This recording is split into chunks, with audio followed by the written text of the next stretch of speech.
we didn't know the universe was 14 billion years old and evolving. Now we do. How did that happen, right? What science has learned about the universe over the last 400 years, I'm not alone in thinking that science's greatest contribution over the last 400 years is the discovery that the universe is a story. So that's what I want to present, the essence of that. And it is the way in which science has presented the story is primarily materialistic. And so this can be a turnoff if you have a sense of the spiritual dimension of things.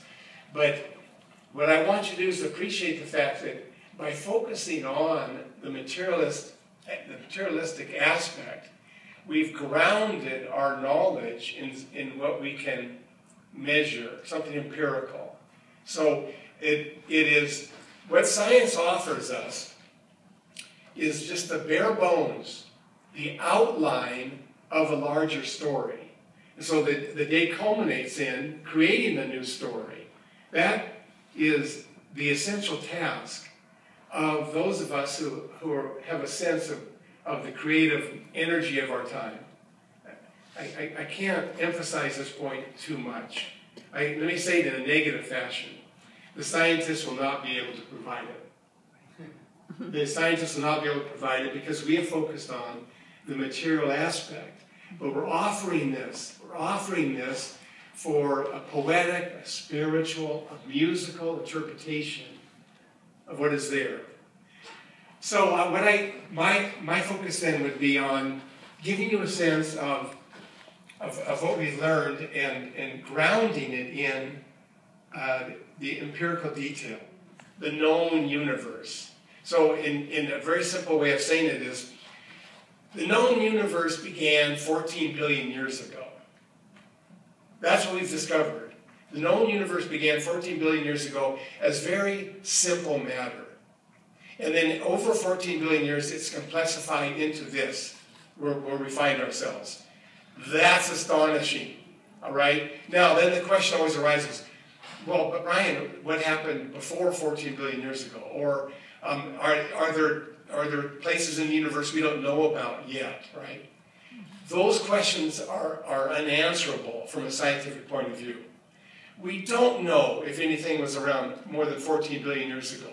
We don't know about any universe of which we have no evidence.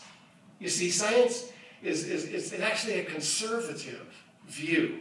So that's what I'm presenting. It's remarkable enough as it is. Nothing needs to be added on to it. So I'm presenting a very conservative view about the universe we know about physically, empirically. So it's possible there are speculations about other universes, and those are interesting. I'm just going to focus on the universe we know about in terms of physical evidence. As I'm telling the story, I have an aim. I have an aim of contributing to our work of developing a new story. So what I'm asking you to do right now, instead of keeping track of all the details, you don't want to keep track of all the details, because they're all in the books.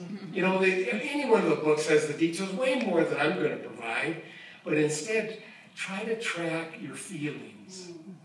If I say anything about the universe, and you have a feeling arises, note it. Note it. Because those feelings are unique to you, and they are generated by the universe. You can say, no, it's the words you use. No, I'm just giving you what we've learned about the universe. It's passing through me. But it's the dimensions and the creativity of the universe that is touching you. So that's why if you pay attention to it, you're already entering into those dimensions that science can't study. That wasn't our role. Our role is to keep track of the physical details. It's your role is to keep track of the spiritual response that surfaces in you.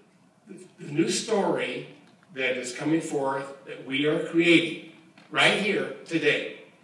This new story is the single greatest power for the transformation of human consciousness on the planet today. Big claim. And I want you to consider it.